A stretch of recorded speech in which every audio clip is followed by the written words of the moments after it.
再来看法国国会，暂时以正悬的票数通过甲妇女提囡仔的权利来对宪法保障的自由哦，这嘛领先全球。外界嘛认为讲，这是一个保障全世界女性身体权正进步的立法。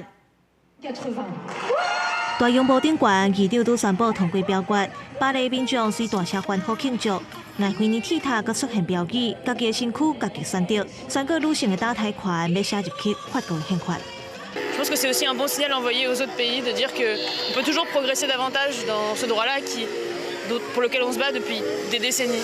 横跨做是针对美国推翻罗素韦德案的抵抗，法国国会测试伫欢迎赛宫召开两院特别会议，隆重780票赞成、72票反对来通过这条法案。未来女性甲囡仔提调是宪法第34条保障的自由，嘛互法国成做全球头一个甲打胎权写入去宪法的国家。法国总统马克宏嘛大力支持这条法案，伊透过社群媒体宣布讲，要伫这礼拜3月7日国际妇女节举办有史以来头一届入宪仪式。 Notre vote est une promesse aussi pour toutes les femmes qui luttent partout dans le monde pour le droit à disposer de leur corps. Ce vote aujourd'hui leur dit votre lutte est la nôtre, cette victoire est la vôtre.